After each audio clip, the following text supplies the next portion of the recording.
Hello, everyone. Hello, Teach Better family. My name is Katie Miglin, and I have the pleasure of being with Joshua Stamper today to talk through some SEL and how to support our students in our classrooms. And so we're going to get started in just about 30 seconds. So sit tight.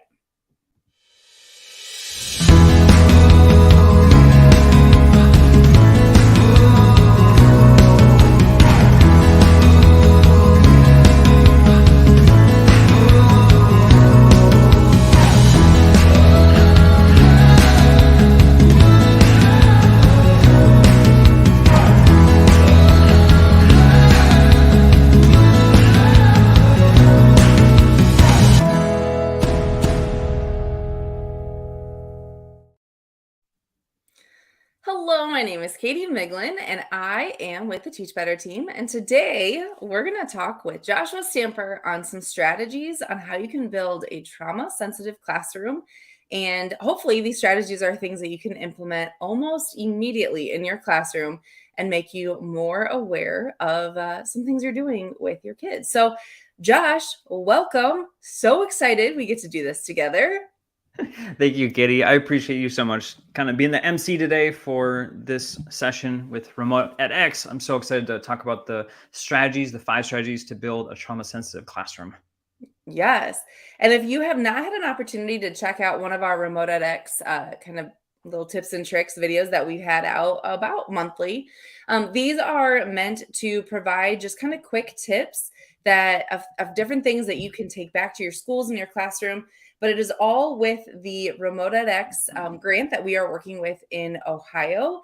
We work with about 16 ESCs together to come with one mission, which is just supporting educators throughout the state of Ohio. But luckily enough for you, you all get to benefit from this. So this is all through grant funding, and we'll kind of talk about some of that later about how you can bring Teach Better into your schools or into your districts using some grant money. But today, Josh, we're going to focus specifically on trauma-informed practices, but also what does that look like when you're in your classroom, some things we can do, because we know once those, kids come in, bell rings, you hit the ground running, and sometimes you're just reacting and not always thinking through what you should be doing. So I'm excited to have this conversation because I think it is super essential to kind of the everyday educator. Yeah, so I want to start off with just kind of defining a trauma sensitive classroom because I think that's going to be our baseline and just allowing people to understand how prevalent it is within schools.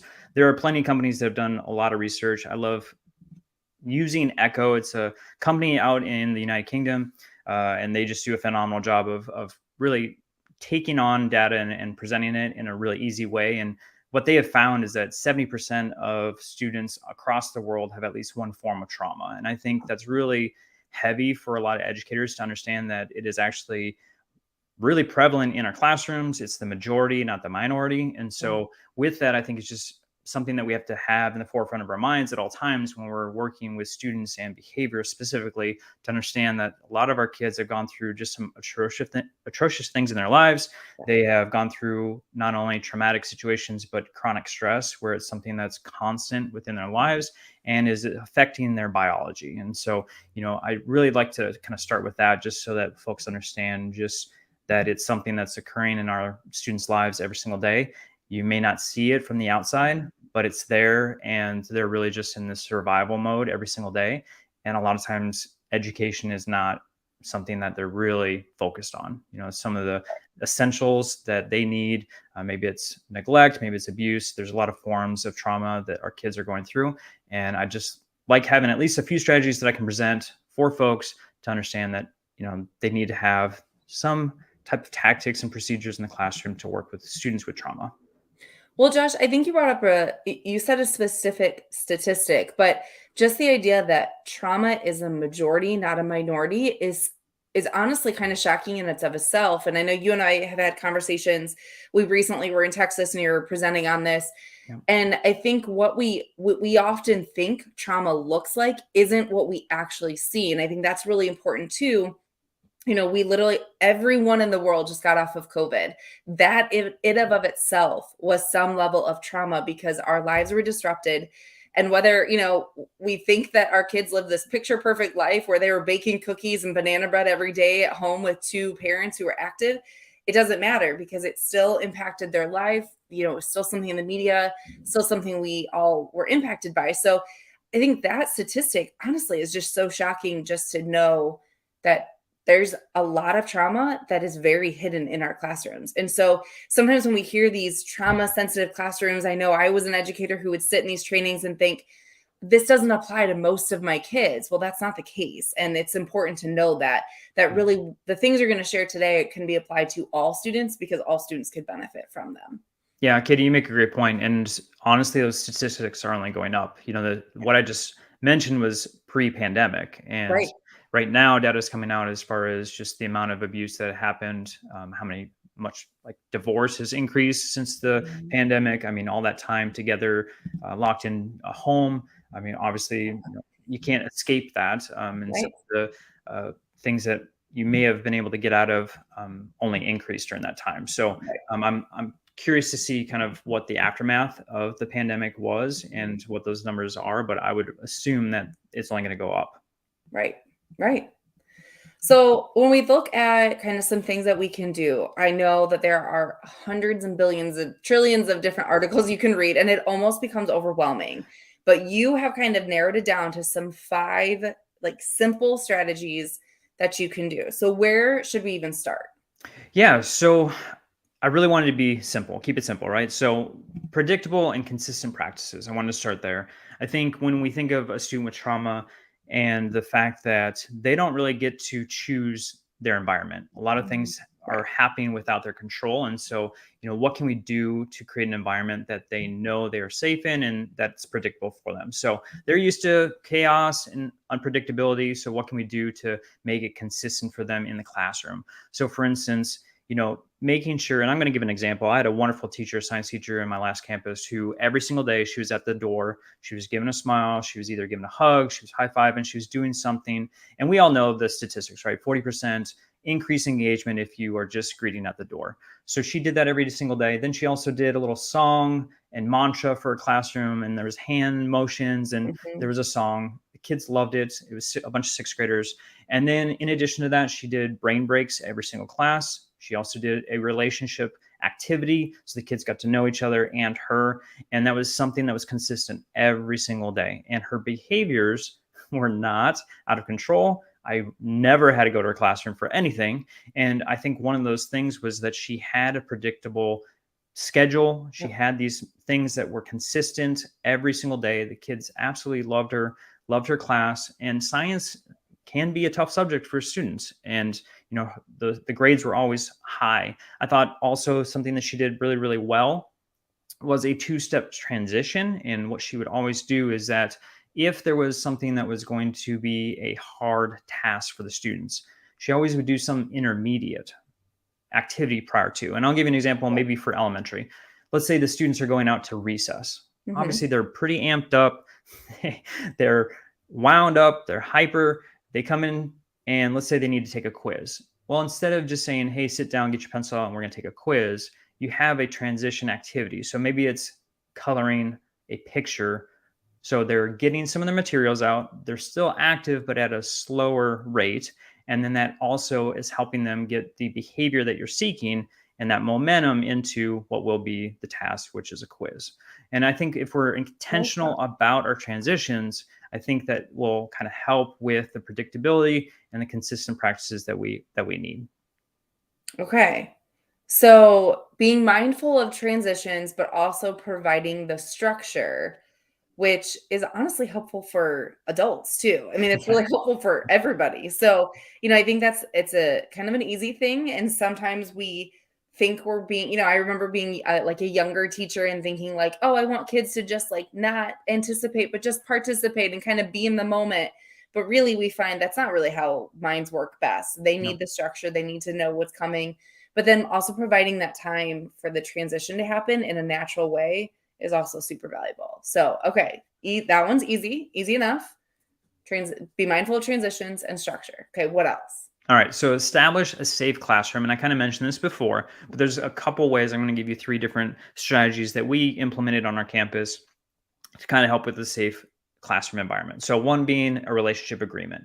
So if you ever heard me speak before, I talk about this a lot because it's something that I've seen firsthand that has worked really, really well because it's giving power to the student, right? So if they, again, don't have control of their life, we're allowing them to have this control here. And that is that they get to determine with positive language how they're going to treat each other, the teacher, and how the teacher is going to treat them. And so Okay. what we do is we ask them, and there's a lot of different ways to survey the students, but we're trying to really gain 5, 6, 7 main points that everyone is consistently placing down on their feedback form.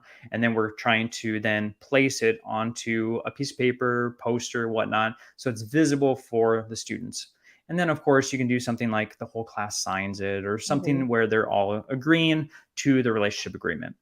This allows the students to have that ownership about the classroom. And it's not classroom rules, but it's just Hmm. how they're going to treat one another.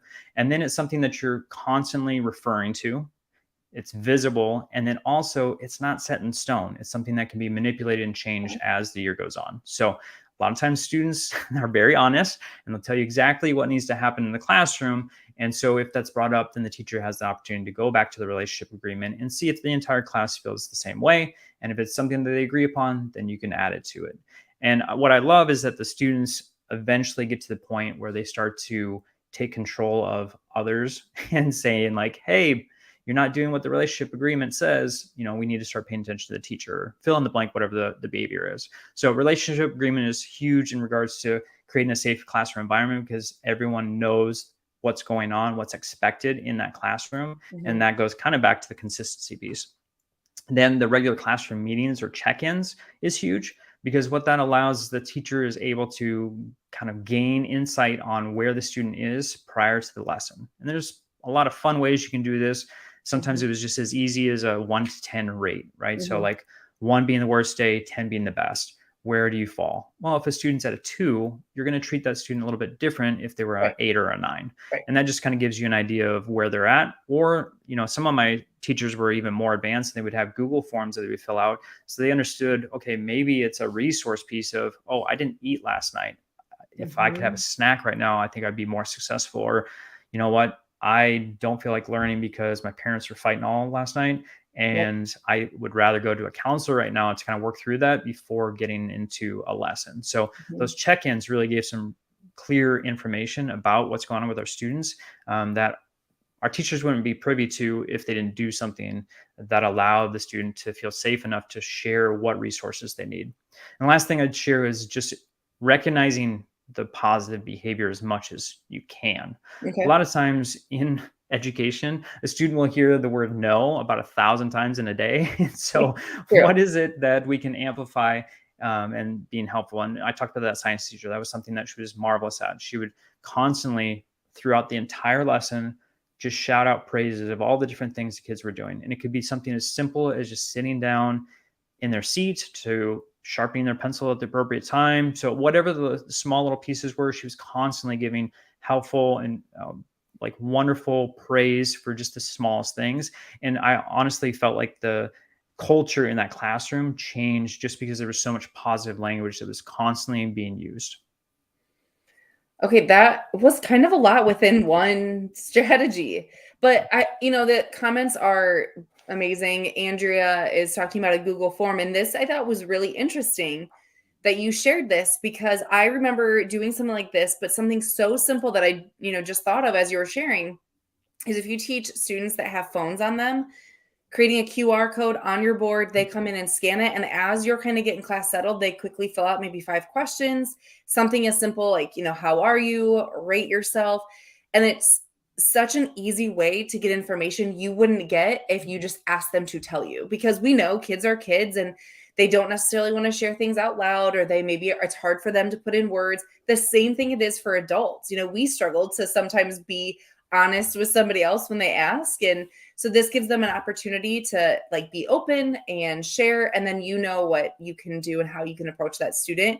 And just like something simple as positive positive feedback. Like we all could use positive feedback, but those are just such little things that can make such a big difference in kind of that general creating a safe space. So I absolutely love those. Those are, if nothing else, just great reminders. Maybe it's not necessarily new information, but great reminders on how you can set up that culture where a student feels accepted in your classroom, in your space. Okay, Josh, you're 2 for 2. Are you going to be able to maintain this for 3 more strategies? No promises, but I'm going to try my best. Okay, number 3, what do you recommend? All right, teaching the actual calming down strategies. So, for instance, our students that go through chronic stress or trauma in their life, a lot of times don't know how to go through adverse situations. So, for example, let's say 2 kids are running around the track during PE and one kid calls another kid a name. Well, a lot of times our students have, and this is probably like 90% of our kids, know how to deal with that situation and can successfully, move on. Now, for those who have trauma in their life, they may not have those calming down strategies. So that may result in the kid being physical with the other student, or maybe they're cussing them out, some negative behavior toward the other student. And so what we would do is we'd not only provide some coaching on other things like social skills, but also with calming down strategies. And so just some of those things was like breathing exercises, meditation, okay, if you feel this way, you might need some oxygen to the brain. So, maybe to get some movement, go get some water, finding ways for them to, understand that they can do things a little bit different, right? And of course, we would give them passes to go see the counselor and see the administration. But with that, we also provided with our teachers, for those who maybe have ADHD, a student with an ice pack, holding that actually calms them down. Noise canceling headphones for those who have sensory needs. Yeah. We would have cool down areas built within the classroom, so it was a safe space for that child. Typically, it was something that was not completely barricaded, but kind of gave a little bit of privacy for that student. It was comfy. And then also we found ways for gratitude journals and times of reflection for the student in quiet spaces. And then we also got out of the box with classroom pets. So we had anywhere from lizards, snakes to dogs. So whatever the preference was, we would really try to hone in on that. And we had students that we saw a lot of behavior issues in some classes without the pets, and a totally different child that was calm and focused with the classroom pets. So there's a lot of research on that also, but I would say that, if you don't have permission, obviously that's something that you need to look into. But for us, we were very successful with bringing in some nice friends into the classroom to help with classroom behavior, and it really did a great job of calming the students down. That's so fun. That's so awesome. It's interesting that you say that students don't always have the calming strategies, or they don't know what to do. And I think sometimes we forget that sometimes it's not modeled for them outside of the school. And especially if we're not always modeling it, or, we're losing our cool with other students, we're not always showing them how to handle situations well. And maybe there's not a lot of adults that can handle it the way it's supposed to be, or take the appropriate steps. So it's important to be strategic of how you teach it and to give them multiple options. I know there are plenty of people that are like, take the deep breaths, and I was always the kid that was like, this isn't working. So being mindful that kids need different things and giving them kind of the menu of options that for whatever works for them in that moment is really important. So well, and for that too, Katie, we would always kind of trick them. I mean, sometimes our students were so escalated that if you told them, "Oh, just calm down and breathe," right. you probably would get a pretty bad response. So we would have them blow bubbles or do some imaginary thing like blowing on soup and whatnot. So I think you make a great point too, in the fact that, like, especially in secondary, some of the kids that we're working with look like adults. I mean, they have facial hair, they're much taller than I am, and so we just assume that they have these strategies. And a lot of times that's not the case. And so if they're not getting it at home, then where else are they going to learn these things? Of course, for the school, it's important that we teach these calming down strategies. Well, and it's they may not have someone shown them, but they also may not how to use them in the moment. They could probably have heard the teacher talk about it, Yep. but then, and like Andrew said in the comments too, if you lose it, then how do you repair it, and how do you show them how to take the next steps in those moments where maybe you don't make the best choice is just as important as well. So awesome. Love that. Okay. Yeah. What's next? Offering choices. And I Ooh, say that with reason, of course, right? And this is a parenting tool also. I think we all have done this is, you're offering maybe three choices that the students can do. Of course, you're okay with any of the ones that they select.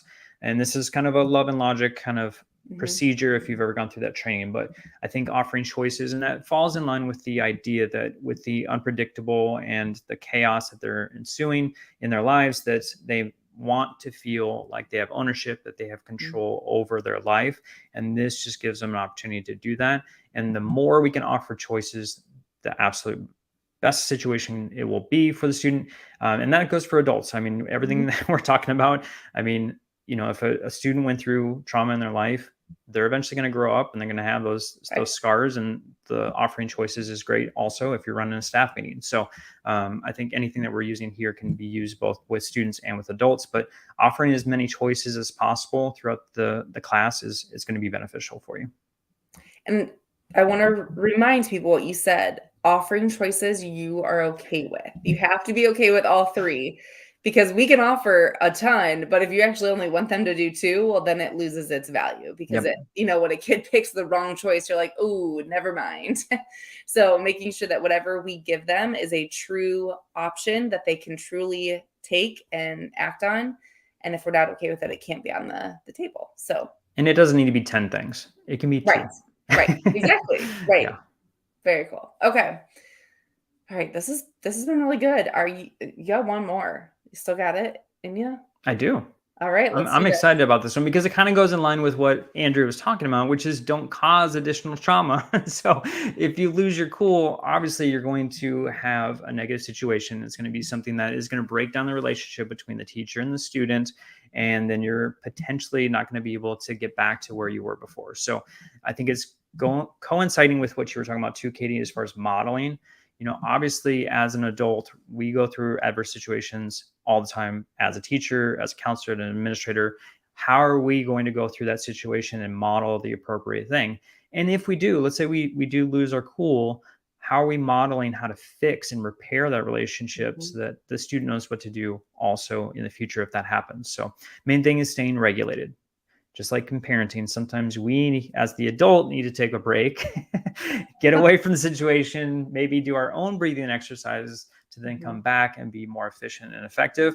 So just understand that our students are going through the fight, the flight, and the freeze behaviors if they go through an adverse situation, and we need to give them time. So yelling at them is probably not going to be very effective. We need to make sure that they are in a good state of mind, get out of those situations where they're feeling like they need to be in survival mode, and then we can start having those conversations. The teaching piece, Mhm. maybe it is, these are the strategies that you could use, this is the behavior that's more effective moving forward, and kind of having those reflective strategies. But I always give the example of like a kid running down the hallway that you don't have a relationship with, just yelling at them and maybe going after them and towering over them and having some of these negative, both verbal and nonverbal behaviors is not going to help the situation. And if it's a kid that's gone through some trauma in their life, I can assure you that they're going to give you a very negative response. And then in that, are we going to be the window? Or are we going to be the mirror? Are we going to let that behavior go through us and then communicate in the right way? Or are we going to then be giving them the exact same behaviors that they're giving us? So I just think as far as, as an educator, it's our responsibility to make sure not only that we're modeling, but we're not causing additional trauma in the lives of our students. Yeah. Wow. I love that. Be a window, not a mirror. That's powerful. Thank you. Josh, this was, I mean, literally a jam-packed 20 some minutes. And you gave I feel like you honestly gave more than five strategies because within the strategies, there were more strategies. But I think the big takeaway is being mindful that all students have some level of trauma. You may not always see it, but then also we have to be mindful of ourselves and our regulating in order to help others. And sometimes that is, it's a hard pill to swallow to realize like we might be more of the problem, not the situation, and that we need to reflect. I might just be speaking to myself, but I think it's important to realize that it's okay to take that minute to show students how to model that behavior, whether it's the reactive in the moment or our next steps going forward, it's just as valuable. And it's important for students to see that we're humans too, but we are still continuing to grow and be better. And that's what we want from them, because like you said, they're going to turn into adults. So, Yep. well, this has been amazing. And I'm so glad that we got to do this together. But Josh, if people are like, that Joshua Stamper kind of knows what he's talking about, I would love to do some work with him. What do you recommend? Well, there is a link right there, right? teachbetter.com/grants, and that's with the Teach Better team. Obviously, we talk a lot about restorative practices, social emotional learning. I mean, there's a lot of different components that we provide to districts. So obviously, Teach Better team plus Remote edX has grants available for that. So yeah, definitely check that out. We love working with teachers and administrators all the time on this. I'm extremely passionate, as you can tell. I could talk for a lot longer about this topic. Just trying to do my best to provide strategies and find ways for adults to be able to work in these situations, because we can't control students, but we can control what we have to offer as adults with our strategies as far as communication or procedures with discipline and consequences. So it's a tough topic, but one that I love speaking on. And you're great at it. So keep talking about it. Well, thank you so much for everybody who joined us in the comments, who are watching this later. As always, if you have any questions, you can reach out to either one of us. Our handles are below. Otherwise, it's joshua@teachbetter.com or katie@teachbetter.com. Or you can head to teachbetter.com/grants to figure out ways to get our team in your school or district to provide some professional development. So thank you so much for everybody who has joined us today. And till next time, see ya.